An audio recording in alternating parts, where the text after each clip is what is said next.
Genius club में आपका स्वागत है। दोस्तों, चीन भारत का पड़ोसी देश है। पड़ोसी देश होने के कारण भारत और चीन के बीच अक्सर सीमा विवाद होता रहता है, जिसके कारण तनावपूर्ण स्थिति बनी रहती है। चीन की तरफ से भारत को बार बार चेतावनी मिलती है कि वह अपनी सीमा को पीछे कर ले। चीन ने तो भारत को यहाँ तक कहा है कि उसे एक बार 62 की जंग और इसका नतीजा याद कर लेना चाहिए।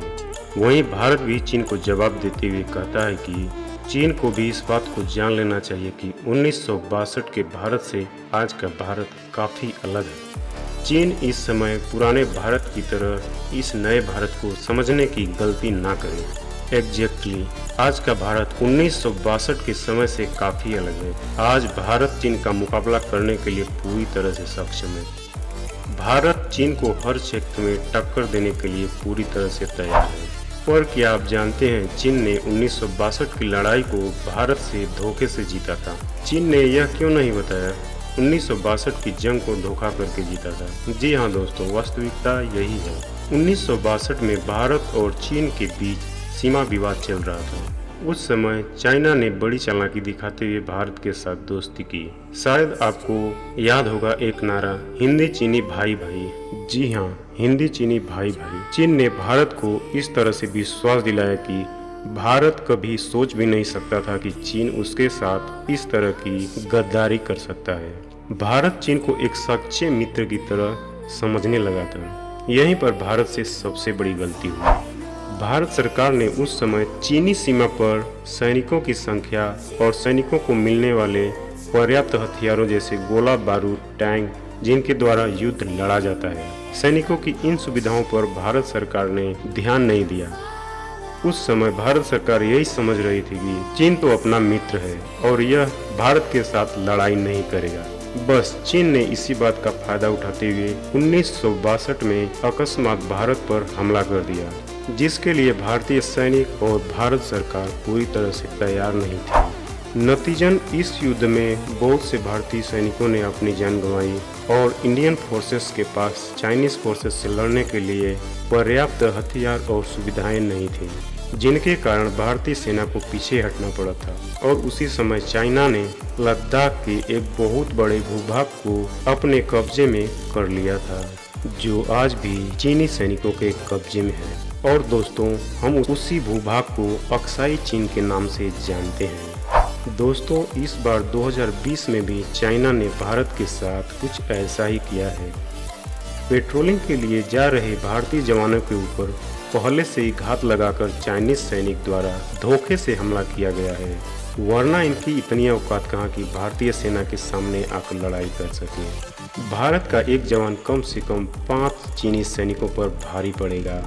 आइए जानते हैं कि क्या आज वाकई भारत इतना ताकतवर हो चुका है कि वह चीन के सामने खड़ा हो सकेगा। साथ ही यह भी जानेंगे कि अगर आने वाले दिनों में कोई जंग होती है तो क्या भारत की सैन्य ताकत चीन से मुकाबला करने में सक्षम होगी। दोस्तों, वीडियो में आगे बढ़ने से पहले आपसे रिक्वेस्ट है, द जीनियस क्लब चैनल को सब्सक्राइब कर बेल आइकन को प्रेस कीजिए। तो सबसे पहले आर्मी की बात करते हैं। चीन अपनी आर्मी और अपने देश की क्षमता को विज्ञापनों के माध्यम से बढ़ा चढ़ाकर दिखाता है।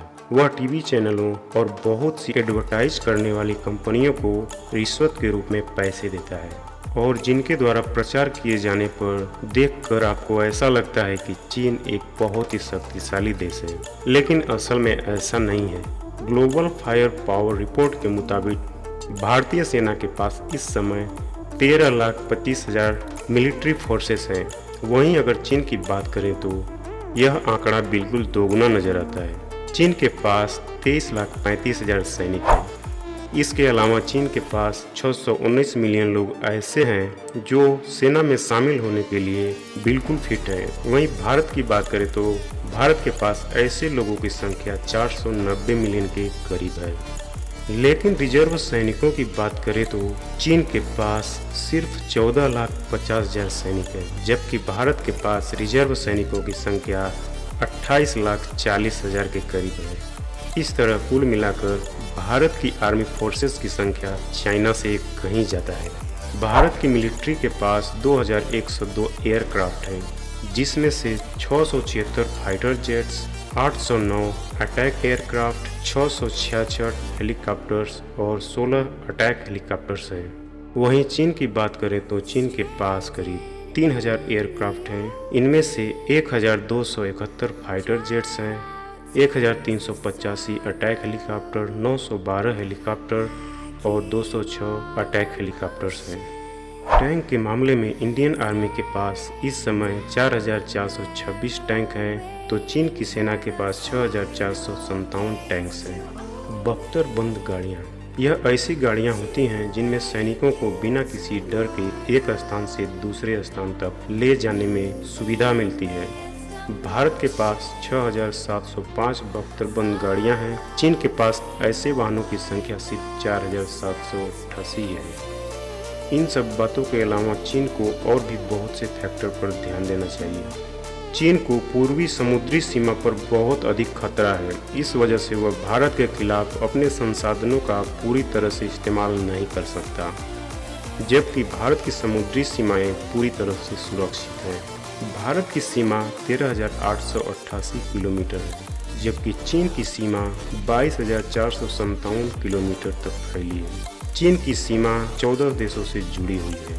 इनमें से ज़्यादातर देशों से चीन के विवाद चल रहे हैं। अगर युद्ध मिसाइलों का होता है तो भारत और चीन एक दूसरे की रेंज में आसानी से आते हैं। भारत के पास 5000 किलोमीटर तक मार करने वाली अग्नि 5 तक की मिसाइलें मौजूद हैं।